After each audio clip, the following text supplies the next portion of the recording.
khususnya di kurikulum Merdeka, yang mana ada kaitannya juga dengan nanti yang akan saya sampaikan di sini. Marilah sebelum acara kita mulai, terlebih dahulu kita berdoa menurut kepercayaan kita masing-masing supaya nanti acara dapat berjalan dengan baik. Amin. Berdoa, dipersilakan. Berdoa cukup. Terima kasih, puji syukur kehadiran Allah Subhanahu wa Ta'ala yang telah melimpahkan rahmat hidayahnya sehingga kita dapat bertemu, berkumpul di sini dengan keadaan sehat, bahagia, sentosa, dan kita intinya juga menyambung silaturahmi. Langsung saja Bapak Ibu, hari ini saya akan membawakan menyampaikan materi yang sudah saya dapatkan selama mengikuti program guru penggerak. Saya mulai pendidikan di guru penggerak mulai Agustus kemarin, dan ini merupakan salah satu aksi nyata saya mendiseminasikan apa yang sudah saya dapatkan di guru penggerak. Tolong dibantu.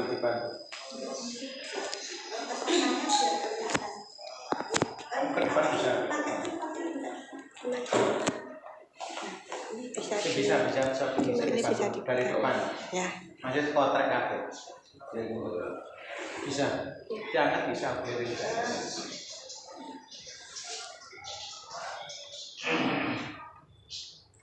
Sebagai prolognya Bapak Ibu, saya yakin Bapak Ibu di sini sudah senior semua, dan saya yakin pengalamannya lebih banyak dari saya karena Bapak Ibu sudah puluhan tahun mengajar bersama-sama dengan anak-anak dengan berbagai karakter, dengan berbagai macam gaya belajar. Saya rasa lebih paham Bapak Ibu daripada saya. Begitu. Selanjutnya untuk lanjut acara hari ini, yang pertama pembukaan sudah tadi, yang kedua diseminasi budaya positif. Nanti kurang lebih 30 menit ada praktek membuat kesepakatan kelas, yang keempat sharing dan brainstorming, yang kelima refleksi kegiatan, dan yang terakhir bentuk. Nah, yang pertama yaitu tentang disiplin positif dan nilai-nilai kebajikan universal. Nah, disiplin positif, yang namanya disiplin itu sebenarnya sudah kita lakukan setiap hari ya Bapak Ibu. Seperti dari kita awal bangun sampai nanti kita mau tidur lagi, sebenarnya kita sudah menerapkan yang namanya disiplin. Nah, disiplin itu nanti kita terapkan di lingkungan sekolah. Disiplin itu sebenarnya ada dua konteks disiplin di sini Bapak Ibu. Kenapa orang itu mau disiplin? Ada dua alasan orang mau disiplin. Yang pertama karena motivasi dari dirinya sendiri, dan motivasi dari orang lain atau motivasi eksternal. Nanti kita akan bahas itu. Nah, nilai-nilai kebajikan universal. Nah, yang pertama kita akan membahas dulu tentang kata disiplin. Nah, menurut Ki Hajar Dewantara di sini menyatakan bahwa di mana ada kemerdekaan, Disitulah harus ada disiplin yang kuat. Sungguhan disiplin itu bersifat disiplin dari diri kita sendiri. Jadi di mana ada kemerdekaan, di situ ada disiplin. Nah, ini korelasinya seperti apa, Bapak Ibu? Jadi manusia yang merdeka itu sebenarnya manusia yang bisa mengontrol dirinya sendiri, bukan dikontrol oleh orang lain.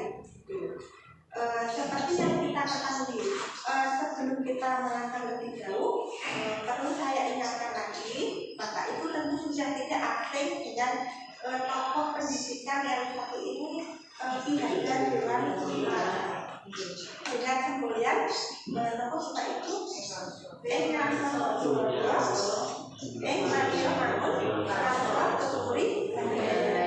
di depan memberikan contoh, di tengah-tengah di belakang atau ketika kita di belakang memberikan motivasi. Nah, itu jadinya nafas pendidikan demikian. Jadi paradigma pendidikan sekarang tentu beda dengan paradigma pendidikan di masa lampau. Karena pendidikan sekarang itu menuntun, menurut Ki Hajar Dewantara itu menuntun sifatnya. Menuntun seperti apa? Menuntun anak kepada kodrat alam dan kodrat zaman. Jadi kodrat alam anak sebenarnya sudah, misalnya si A, kodrat alamnya dia berasal dari lingkungan yang seperti apa, sosial budayanya yang seperti apa. Nah, itu kodrat alam.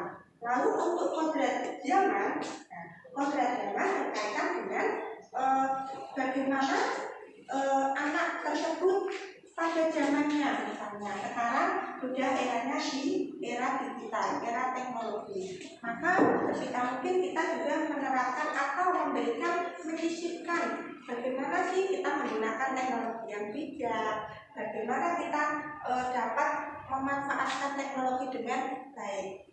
Tidak hanya pintar di dalam teknologinya saja, tapi bisa memanfaatkan dengan bijak, seperti itu. Selanjutnya, nah ini sudah jelas motivasi itu terbangun. Motivasi itu terbangun bisa dalam diri maupun dari luar kita, luar badan kita. Selanjutnya, disiplin ada korelasinya dengan kontrol diri. Nah, disiplin itu ada korelasinya. Bagaimana korelasinya dengan kontrol diri? Seseorang yang sudah menerapkan disiplin dan itu merupakan disiplin yang disiplin positif dari dalam diri kita sendiri akan menuju pada tujuan yang mulia atau nilai kebajikan. Misalnya, Bapak Ibu kalau dahulu itu kan kalau ada anak yang tidak disiplin, bagaimana Bapak Ibu? Marah. Misalnya ada anak datang terlambat, itu bagaimana? Apakah diberikan hukuman atau diberikan Peneguran dulu. Ada dua versi. Mungkin ada tipe guru yang memberikan hukuman, ada tipe guru yang memberikan teguran dahulu sebelum dia mengklarifikasi apa sih yang menyebabkan dia terlambat. Nah, itu namanya nilai-nilai kebajikan yang akan kita terapkan nanti. Nah, sebenarnya pada konteks sekarang pendidikan itu tidak boleh ada hukuman, tidak boleh ada hukuman dalam pendidikan. Coba Bapak Ibu bayangkan, Bapak Ibu rasakan apabila sekarang di dunia pendidikan sekarang anak tidak disiplin, misalnya rambutnya hilang. Nah, padahal aturan sekolah tidak boleh ada rambut dicat. Lalu dari pendidikan tanpa ada persetujuan atau ada kesepakatan memotong rambut anak tersebut, apa yang terjadi kira-kira? Ada yang lapor ke PP, ada yang lapor ke kepolisian, tidak terima anaknya dipotong Potong. Ya, seperti itu. Protes. Itulah yang terjadi pada saat ini. Nah, maka saya mengajak Bapak Ibu kalau bisa jangan ada hukuman di dalam dunia pendidikan, karena itu sudah paradigma masa lampau, bukan sejaknya hukuman itu akan merusak mental anak. Dengan hukuman nanti anak ada yang minder, ada yang mungkin sampai dendam dengan gurunya, sampai dia lulus masih ingat terus dulu apa yang dilakukan guru saya seperti itu. Selanjutnya, teori motivasi, hukuman, dan penghargaan serta restitusi. Ini kita nanti akan belajar motivasi, teori motivasi. Motivasi itu ada dua, motivasi intrinsik dan motivasi ekstrinsik. Intrinsik itu artinya anak benar-benar sadar diri, anak benar-benar membutuhkan apa, maksud dari saya melakukan itu apa, motivasinya apa. Misalnya saja Bumarnya ini datang ke sini motivasinya apa? Untuk belajar bahasa. Itu merupakan motivasi intrinsik. Berbeda dengan misalnya Bumarnya ini datang ke sini karena saya pasti bertemu Bu Endra. Nah, itu motivasinya lain. Selanjutnya ada hukuman. Tadi sudah saya jelaskan, hukuman itu tidak menyelesaikan Masalah. Lalu penghargaan dan hukuman itu sama-sama tidak menyelesaikan masalah, bahkan itu merusak hubungan. Misalnya ada anak yang nanti kalau kamu nanti ranking 1 saya beri 200.000. Berarti intinya apa Bapak Ibu? Anak itu mau melakukan sesuatu, bekerja atau belajar lebih keras karena dia ingin mendapatkan 200.000-nya, bukan karena kesadaran diri saya itu sebenarnya mau apa, kenapa saya harus belajar lebih giat seperti itu. Nah, menurut Diane dalam bukunya Restructuring World Discipline menyatakan dalam motivasi perilaku manusia. Yang satu, nomor 1 menghindari ketidaknyamanan atau hukuman. Tadi sudah saya jelaskan. Misalnya, Marian ini datang ke sekolah itu bukan karena mencerdaskan anak bangsa, tapi karena takut ditegur Bu Endang misalnya. Itu karena menghindari ketidaknyamanan atau hukuman. Yang kedua, untuk mendapatkan imbalan atau penghargaan dari orang lain. Seperti tadi yang saya contohkan, anak, kamu kalau ranking 1, saya hadiah 200.000. Nah itu juga sebenarnya tidak boleh Bapak Ibu. Selanjutnya, yang ketiga, untuk menjadi orang yang mereka inginkan dan menghargai diri sendiri dengan nilai-nilai yang mereka percaya. Nah ini yang diharapkan yang nomor 3, untuk menjadi orang yang mereka inginkan. Jadi seperti apa sih dirimu yang kamu inginkan itu seperti apa? Menjadi manusia yang seperti apa? Itu kita menumbuhkan motivasi intrinsik dari dalam diri anak-anak kita. Selanjutnya, Bapak Ibu saya pahami di sini ada hukuman, konsekuensi, restitusi. Nanti kita akan belajar restitusi itu apa. Hukuman itu menyakitkan, hukuman itu menyakitkan. Sedangkan konsekuensi itu sesuatu yang harus terjadi. Misalnya kalau ada anak penambah, konsekuensinya nanti harus tinggal kelas atau belajar di kelas di waktu istirahat. Itu konsekuensi. Restitusi itu merupakan pilihan. Misalnya ada anak terlambat, kita memberikan pilihan. Apa yang nilai apa yang kamu yakini selama ini? Lalu apa perubahan yang ingin kamu buat? Apa perubahan ke depan yang ingin kamu lakukan? Nah, itu namanya restitusi. Selanjutnya, dapat diamati nih, hukuman tidak nyaman untuk murid. Lalu ada korban, korbannya itu mendapatkan keadilan. Misalnya ada anak berkelahi yang yang terornya itu dihukum.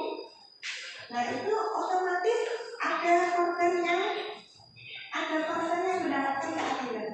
Begitu. Selanjutnya murid atau anak tersakiti itu sudah pasti. Selanjutnya ada perilaku pasif agresif yang meningkat. Misalnya karena anak itu sering dihukum oleh gurunya, maka ada perilaku penyimpan yang muncul. Seperti kemarin saya sempat berdiskusi dengan Bu Endah hari Sabtu, itu luar biasa sekali. Intinya membahas anak yang demo di sekolah karena sesuatu. Luar biasa sekali itu Bu, menginspirasi saya. Di mana Bu Endah sudah menerapkan restitusi sejak dulu. Mungkin dulu itu namanya bukan restitusi, mungkin gitu lain nama, tapi sebenarnya sudah diterapkan. Bu Endah menawarkan anak, membuat kesepakatan, dan akhirnya masalah terselesaikan. Seperti itu. Selanjutnya konsekuensi. Konsekuensi itu membuat tidak nyaman untuk murid dalam waktu yang pendek. Misalnya konsekuensi dari kamu tidak mengerjakan PR, konsekuensinya apa? Misalnya harus mendapatkan meresume materi sampai selesai atau bagaimana. Itu konsekuensi. Kodenya bisa diabaikan, murid atau anak dibuat tidak nyaman. Selanjutnya penguatan dan kesalahan dalam jangka waktu pendek. Artinya hanya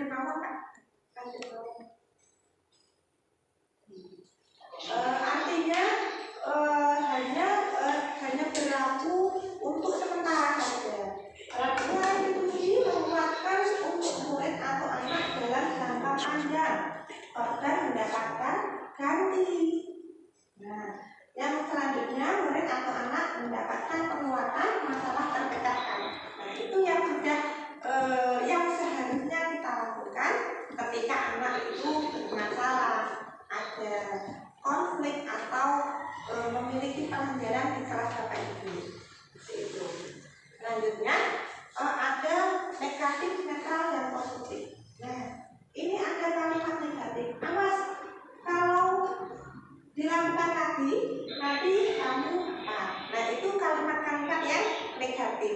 Nah, ada kalimat yang netral, misalnya lakukan apa yang saya katakan. Nah, itu bersifat netral. Yang bersifat positif, nah yang kita harapkan Bapak Ibu dan saya tentunya bisa menerapkan kalimat-kalimat positif pada anak. Apakah hal ini yang sesungguhnya ingin kamu lakukan? Nah, kita mengajak anak itu berdialog, berdiskusi. Yang selanjutnya untuk hukuman itu modelnya mode paksaan, mau nggak mau ya anak seperti itu. Selanjutnya stimulus respon itu netral. Yang positif itu ada teori kontrol, artinya kontrol dari dalam diri sendiri. Anak berkeyakinan ingin memperbaiki. Selanjutnya negatif dari hukuman itu mendorong menyalahkan diri, konsep diri buruk. Untuk netralnya dari konsekuensi mendorong kepatuhan, konsep diri baik, mendorong untuk positifnya dari restitusi, mendorong disiplin positif, konsep diri yang kuat. Artinya anak kembali menemukan sebenarnya aku ini mau apa sih, aku menjadi orang yang seperti apa, itu restitusi. Selanjutnya ini sama ya dengan yang tadi. Nah, ini menurut Alkikon, mengusulkan baik penghargaan maupun hukuman adalah cara-cara mengontrol perilaku seseorang yang menghancurkan potensi Bapak Ibu. Penghargaan dan hukuman itu sama-sama menghancurkan potensi. Lalu bagaimana? Apa yang harus kita lakukan ketika anak itu berprestasi? Pertama, kita memberikan apresiasi, karena apresiasi itu akan terkenang anak sampai kapanpun dimanapun anak itu berada. Seperti itu.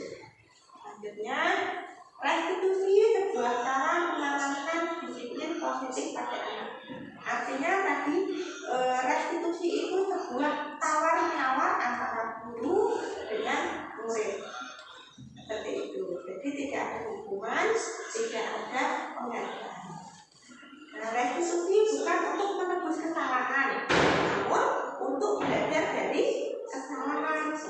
Artinya kalau anak sudah, oh saya ternyata kalau tidak mengerjakan PR itu hal yang salah, hal yang tidak boleh dilakukan. Lalu apa yang harus dilakukan oleh saya misalnya sebagai pelanggar? Nah, nanti anak menemukan sendiri. Anak diajak berpikir. Selanjutnya, restitusi memperbaiki hubungan. Artinya apa? Antara guru dan murid itu hubungannya tetap baik. Karena apa? Anak tidak dendam dengan gurunya karena dihukum dan lain sebagainya. Selanjutnya, restitusi adalah tawaran bukan paksaan. Artinya sudah ada kesepakatan antara murid dengan guru. Selanjutnya nomor 4, restitusi menuntut untuk melihat ke dalam diri. Artinya untuk introspeksi diri. Restitusi mencari kebutuhan dasar yang mendasari tindakan. Misalnya, ada anak terlambat, apakah langsung Bapak Ibu langsung marah atau bagaimana Bapak Ibu? Misalnya, anak terlambat datang ke kelas Bapak Ibu, apa yang pertama kali Bapak Ibu lakukan? Teguran, beri saran. Ditanya, iya betul sekali, ditanya. Kenapa kamu terlambat? Misalnya, ketika anak itu belum mau terbuka dengan Bapak Ibu bagaimana? Kenapa kamu terlambat? Jawabannya cuma gede. Bagaimana Bapak Ibu? Kita telusuri. Kita berusaha melakukan pendekatan secara personal. Selanjutnya, misalnya mendasari kenapa sih saya melakukan itu, kenapa saya terlambat? Oh, karena saya itu bangunnya kesiangan. Lalu guru harus memberikan restitusi. Bagaimana supaya kamu tidak terlambat? Siapa orang yang bisa mengingatkan kamu supaya tidak terlambat? Nah, itu namanya kesepakatan tawar-menawar antara guru dan murid. Selanjutnya, restitusi diri adalah cara yang paling baik. Restitusi fokus pada karakter, bukan tindakan. Restitusi menguatkan, restitusi fokus pada solusi, bukan kita mencari siapa yang salah, tapi menentukan apa solusi dari masalah tersebut. Yang terakhir, restitusi membalikan murid yang berbuat salah pada kelompoknya.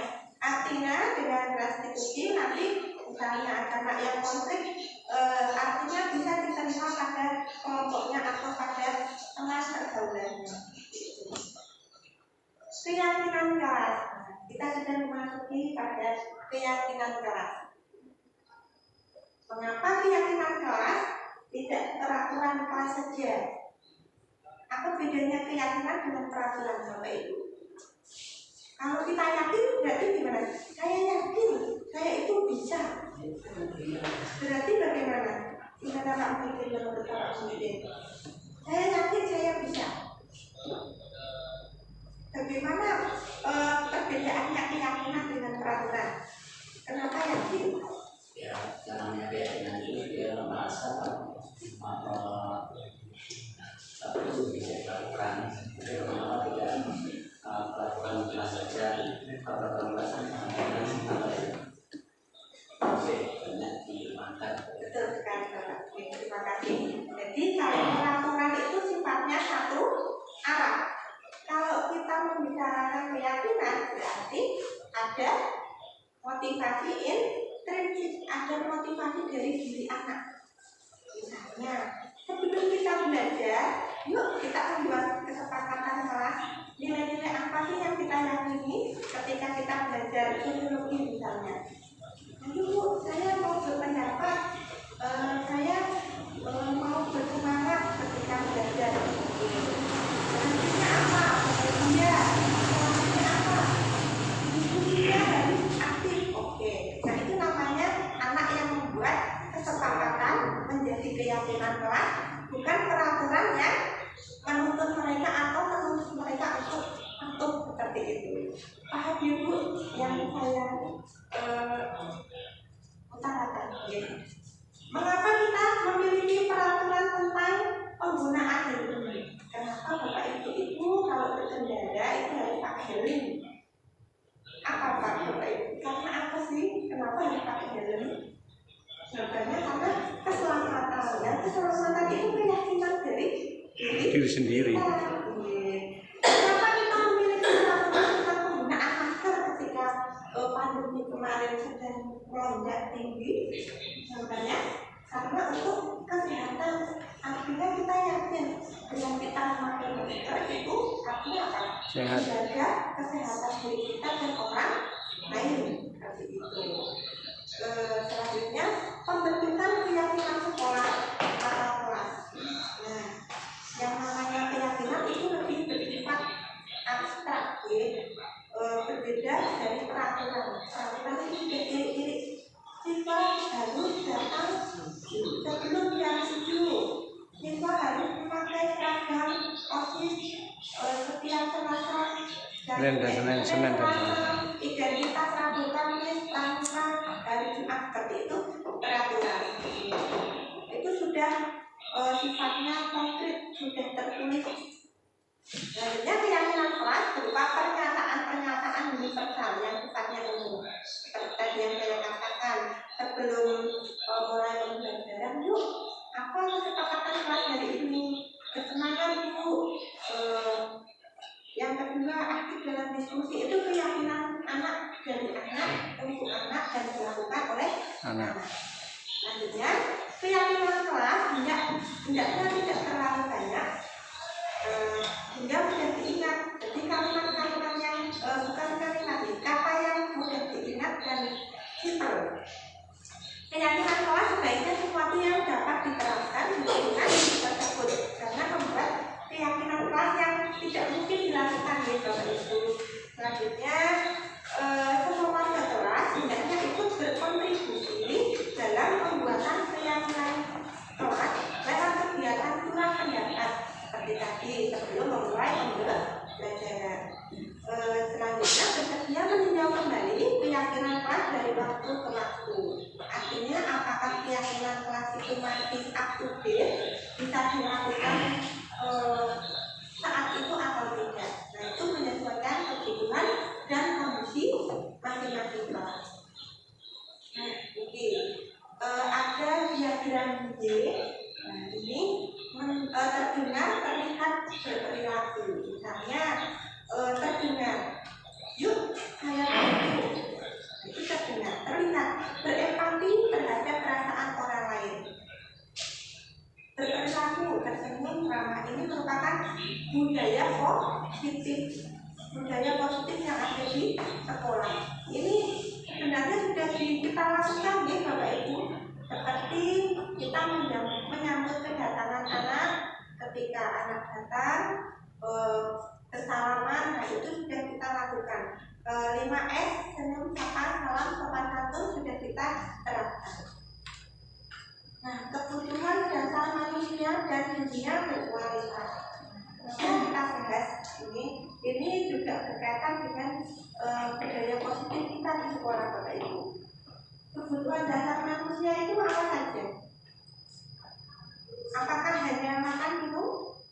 Tidak. Sandang, pangan, papan? Tidak ya. Ada kebutuhan lain yang mendasar.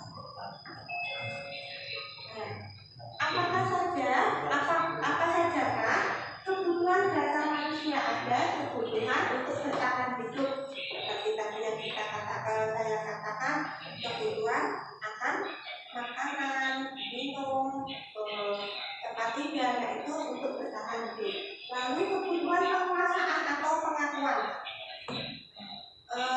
Kalau kita tidak diakui gimana?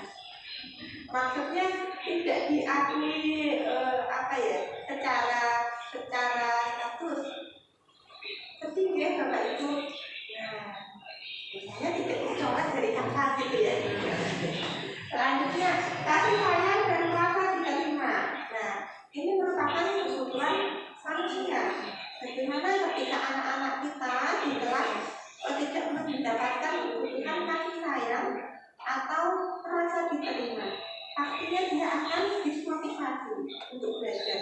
Jangankan untuk belajar, untuk berangkat sekolah saja sudah berat sekali. Nah, itu kebutuhan kasih sayang itu juga diharapkan dari lingkungan keluarga, lingkungan sekolah. Selanjutnya, kesenangan. Manusia juga memiliki kebutuhan dasar, yaitu kesenangan atau hobi. Pasti Bapak Ibu di sini sudah pasti memiliki kesenangan tertentu untuk membangkitkan mood ketika penat dengan pekerjaan sekolah, banyak tagihan RPP, banyak tagihan soal. Nah, mungkin seperti Bu Yakti suka dengan bernyanyi, bermain musik, itu merupakan kebutuhan.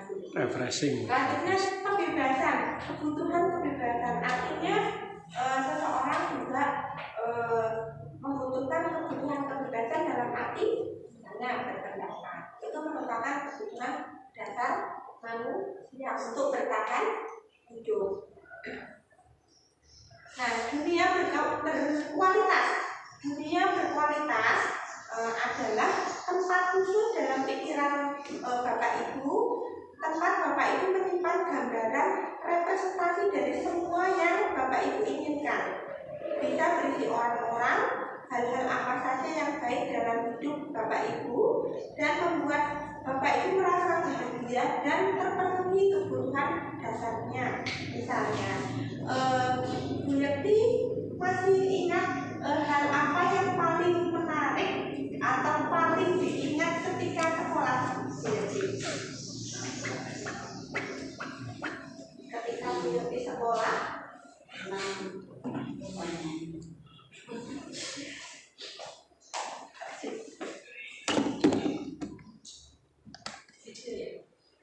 saya shoot ya Bu.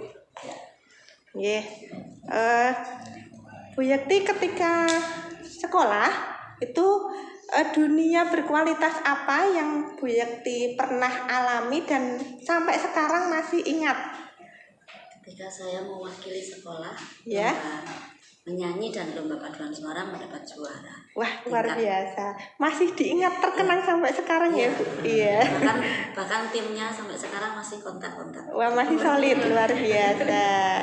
Oke, itu merupakan gambaran dunia berkualitas.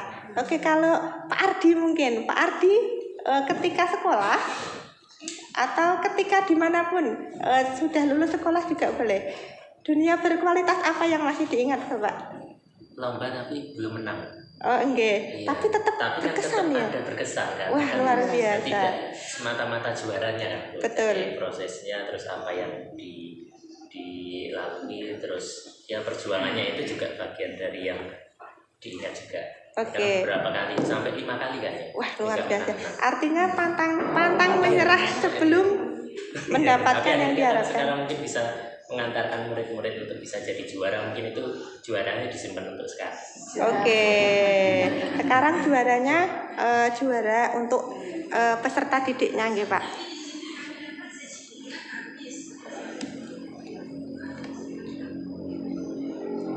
Pelajaran saya gini.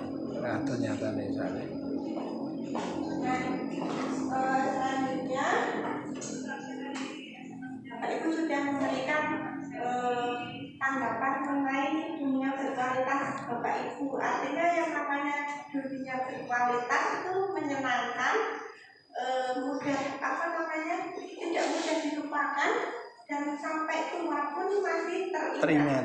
Nah, PR kita itu bagaimana membuat atau mengukir dunia berkualitas anak didik kita Bapak Ibu. Menurut Bapak Ibu bagaimana supaya anak didik kita mempunyai dunia berkualitas ketika sekolah? Menurut Bapak saya ini berkualitas. Sesuai dengan bidang fungsi. Sesuai dengan Bidang fungsinya.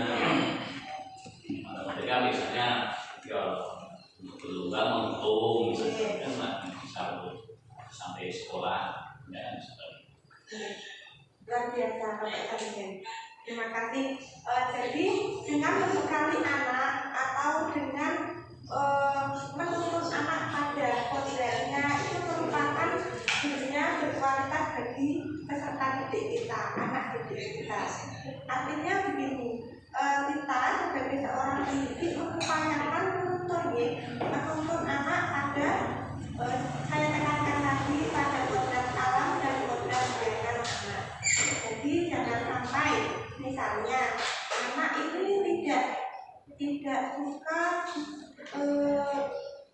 olahraga, tapi dia dipaksakan untuk olahraga. Kira-kira bagaimana? Misalnya dia itu kemampuan dalam bermain sepak bolanya itu tidak seperti teman-temannya. Apakah kita sebagai guru harus memaksakan? Nah, mungkin harus bisa, harus kayak temannya.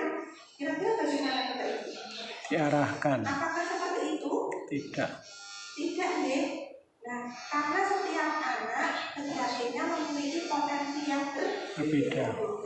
Yang saya garis bawahi lagi, kita juga tidak boleh melupakan yang namanya budi pekerti.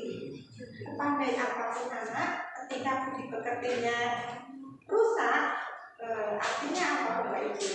Kita belum berhasil mengantarkan mereka. Selanjutnya, nah untuk kembali lagi untuk membantu Bapak Ibu lebih praktek di kami, siapakah orang-orang yang paling penting dalam hidup Anda? Pasti ada nih, ada suami, ada ibu, bapak, itu orang yang penting dalam hidup Anda. Selanjutnya, nilai kebajikan apa yang terpenting dalam hidup Anda? Misalnya, saya mengikuti nilai kebajikan dalam diri saya bermanfaat untuk orang lain. Mungkin berbeda dengan Pak Roma, berbeda dengan Bu Yeti, berbeda dengan Pak Salim, Bu Endang. Itu mempunyai nilai-nilai kebajikan yang berbeda-beda dalam hidupnya, atau dalam kata lain itu moto hidup. Nah, selanjutnya jika Bapak itu menjadi orang yang ideal, karakter atau sifat apa yang Bapak Ibu paling inginkan pada diri Anda? Ini tentunya meneladani. Kadang kita masih ingat, oh saya itu ingin seperti guru saya dulu waktu SMA. Nah, itu bisa menginspirasi kita ketika menjadi seorang guru. Selanjutnya, apa pencapaian Bapak Ibu yang sangat dibanggakan? Tadi sudah disebutkan, disebutkan oleh Bu Yati pernah menang lomba sampai mencoba beberapa perlombaan atlet 5 kali, luar biasa. Itu merupakan sesuatu yang sangat membanggakan. Selanjutnya, apa pekerjaan yang ideal bagi Anda? Nah, ini saya juga berkata untuk diri saya sendiri. Apakah ketika Bapak Ibu menjadi seorang guru itu merupakan menurut Bapak Ibu profesi yang ideal untuk Bapak Ibu? Apakah dulu memang bercita-cita menjadi seorang guru? Tidak memang. Dulu inginnya jadi apa Bu? Pegawai bank. Dulu inginnya jadi pegawai bank. Ya kaya Bu. Tapi sekarang setelah terjun ke dunia pendidikan, bagaimana Bu? Enjoy ya, bisa Tetap enjoy. Nah itu luar biasa. Langsung ceritakan bagian perjalanan hidup Bapak Ibu, di mana Bapak Ibu merasa di situlah titik puncak hidup Bapak Ibu. Ya, tadi sampai ya, ada Bu Yeti dan Pak Arti. Apa yang paling bermakna dalam hidup Bapak Ibu? Mungkin yang paling bermakna ketika apa itu pasti teringat terus di dunia kualitas berkualitas. Akhirnya, nah kita sudah sampai pada restitusi 5 posisi kontrol. Kita belajar restitusi. Nah ini sudah saya singgung tadi di awal, tapi belum secara detail. Nah, penghukum ada 5 posisi kontrol. Yang pertama itu penghukum. Nah, sebagai guru itu ada tipe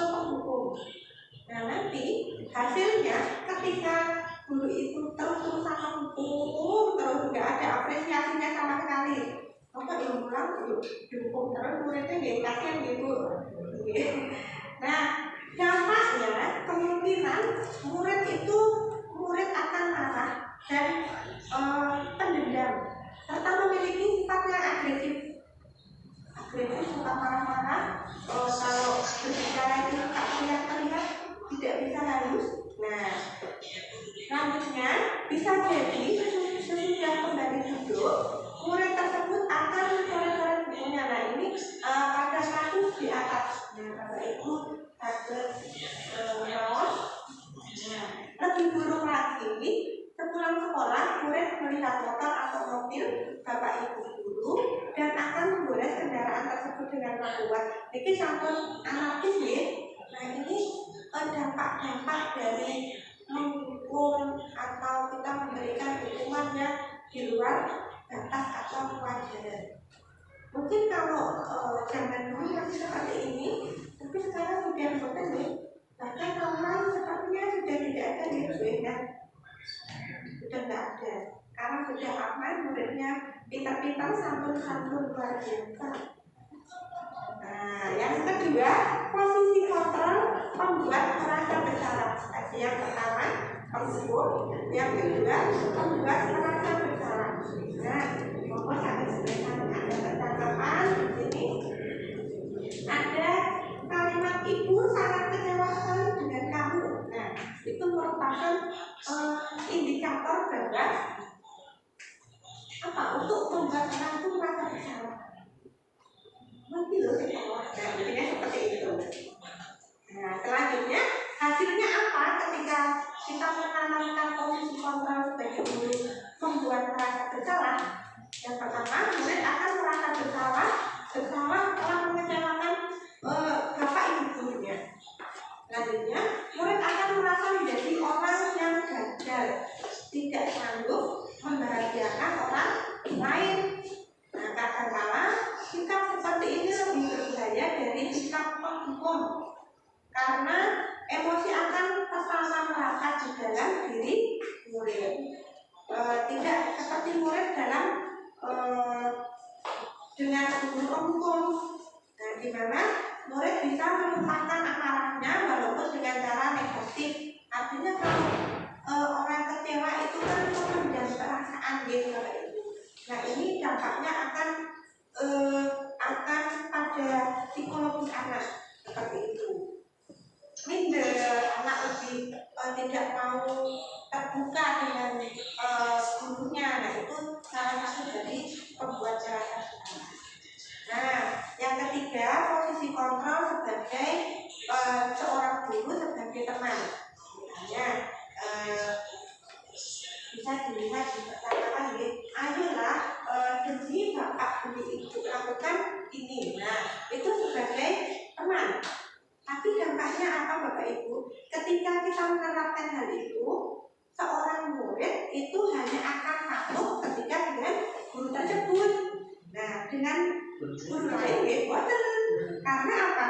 Ya temannya bapak itu, temannya ibu itu, karena melakukan posisi sebagai seorang teman. Nah, selanjutnya pernah diterapkan di Bapak Ibu, saya rasa saya pun juga pernah loh seperti itu. Selanjutnya pemantau, posisi kontrol guru sebagai pemantau. Di sini ditandai dengan kalimat Adi, tahukah kamu jam berapa kita mulai? Nah, itu sebagai pemantau. Tapi hasilnya apa Bapak Ibu? Anak-anak yang seperti ini tidak bisa ditinggal. Artinya harus dipantau terus, harus diingatkan terus. Seperti ini. Murid memahami konsekuensi yang harus dijalankan. Iya, nah aku terlambat bukunya aku. Nah, seperti itu. Ada konsekuensi yang diterima. Selanjutnya, nah ini yang diharapkan. Posisi kontrol guru sebagai manajer. Ini ditandai dengan apa? Ya, dari percakapan ini Adi, apakah kamu mengetahui jam berapa sekolah dimulai? Tahu Pak, jam 7. Ya, guru menjawab, ya. Jadi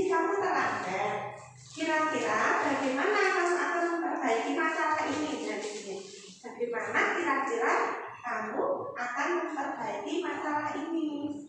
Nah, saya bisa menanyakan teman saya Pak untuk mengerjakan tugas yang tertinggal.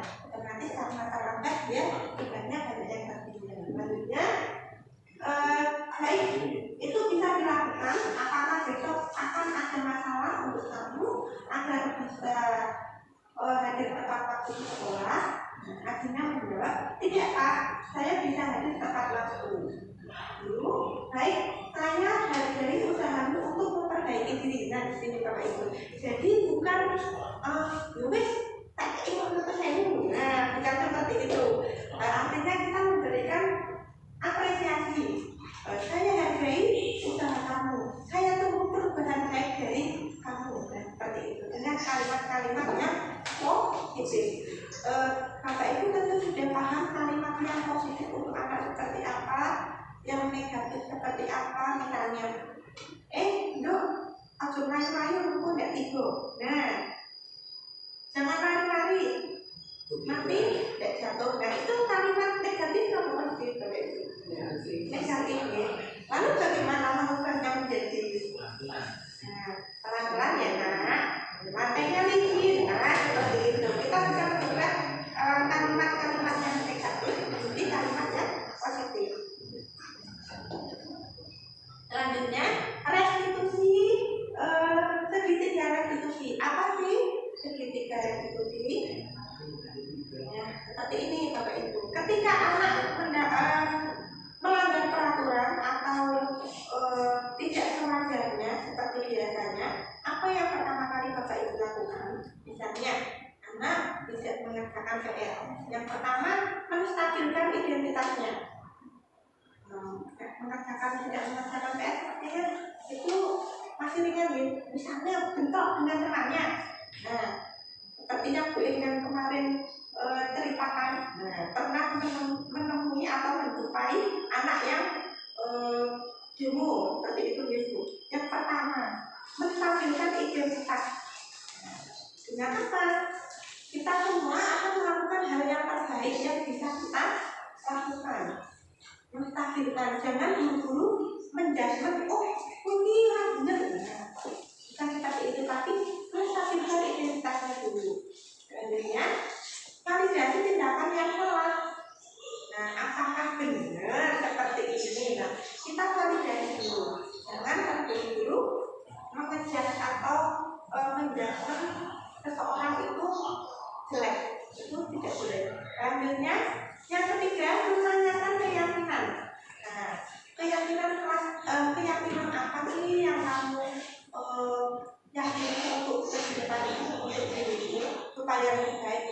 Misalnya bertanggung jawab, saya harus ini. Nah, artinya itu tumbuh dari diri anak tersebut, dari intrinsiknya anak, bukan karena paksaan dari orang lain. Selanjutnya, nanti kita simak bersama dulu. Nah,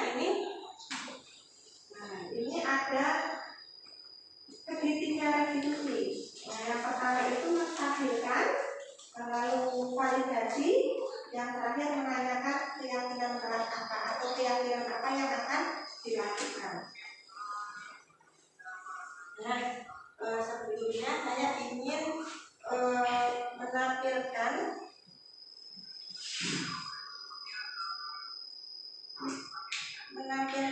ketika saya merestitusi anak.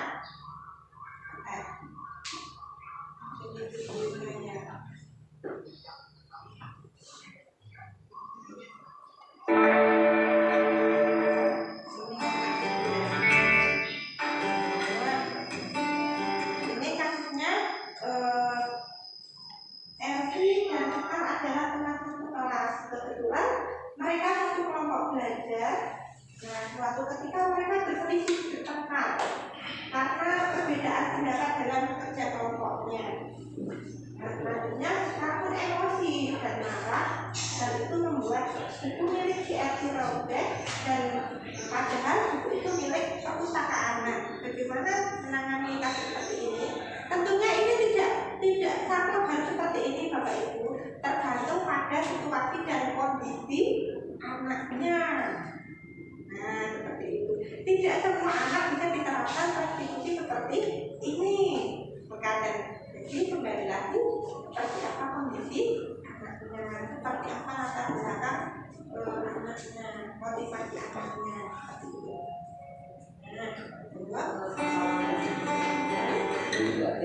Nah, tingkat masalahnya.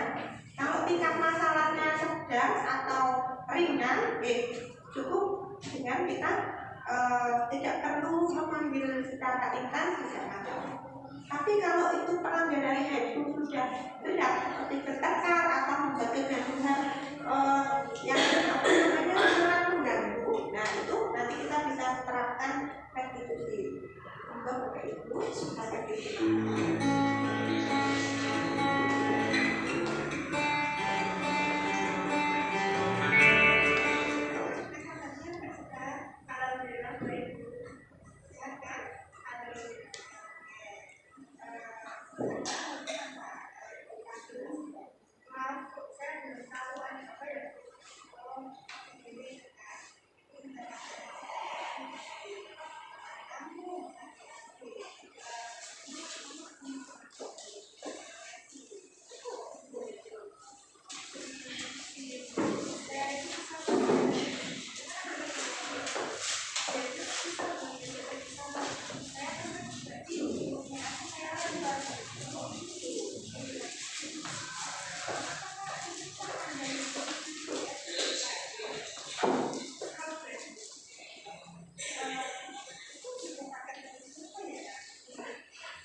begitu ya.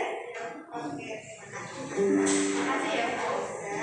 Aku lebih baik lagi menjadi orang yang seperti salah satu lagi bertanggung jawab, kita bisa mengutamakan keselamatan dan menjadi orang lain.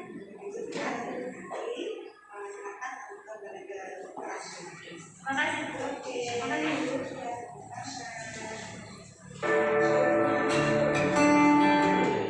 Ini merupakan salah satu contoh restitusi anak, namun ini pelanggarannya tidak begitu berat menurut saya, sedang karena ini terjadi hanya di kelompok belajar mereka.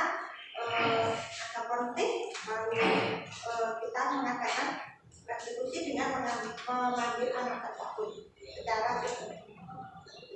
Sepertinya kalau anak itu dipanggil secara pribadi oleh guru lebih nyaman daripada ditegur di depan umum, karena itu akan menjatuhkan harga diri anak seperti itu. Selanjutnya untuk praktek baik yang sudah saya lakukan di kelas ketika membuat kesepakatan kelas itu pada pembelajaran saya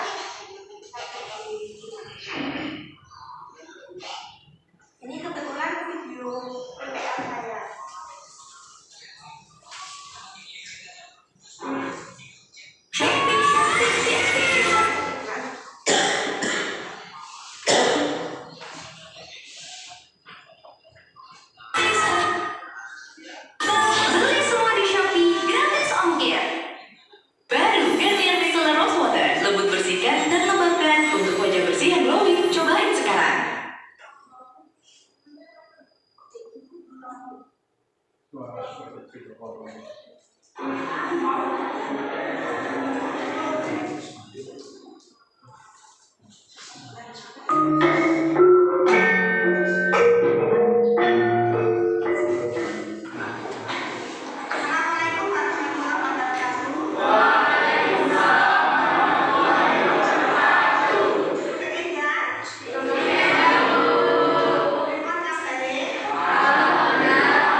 bagaimana cara mengatasi tadi yang membuat kamu tidak kuat bicaranya, membuat kamu sedih. Nah, anak otomatis mempunyai kontrol diri masing-masing. Misalnya, dalam Sangunya sih. oh sangunya sedih. Nah, itu juga salah satu faktor.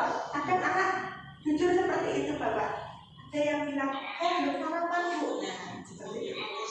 Jadi, nah, ketika kesepakatan kuliah nanti, awak sendiri harus menjadi tahu, awak sendiri kesepakatan kelas apa baik. Oke? Ini dilakukan di awal pembelajaran. Belajar semua lagi ya. Oke. Anak sendiri kesepakatan menjadi tahu tersebut. Oke?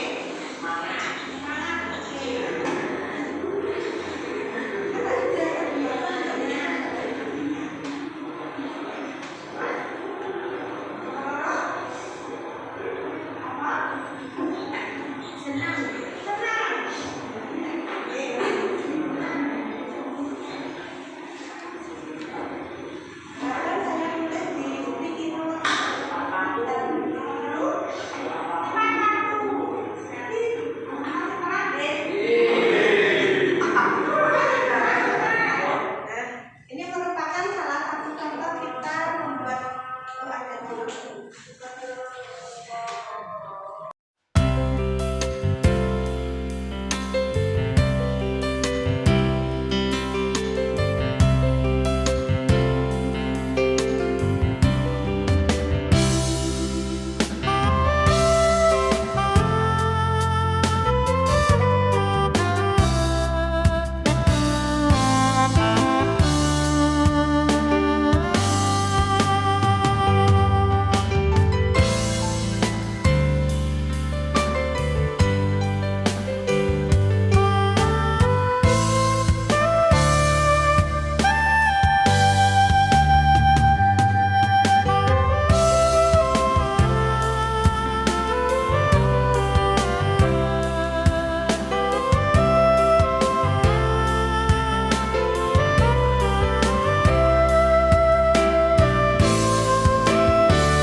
Bapak Ibu,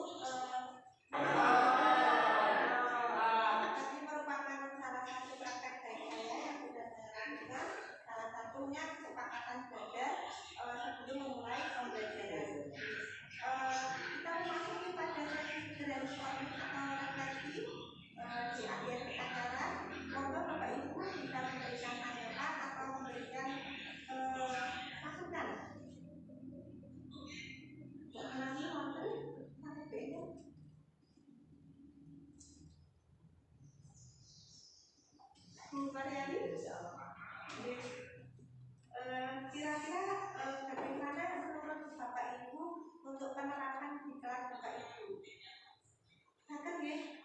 Ya.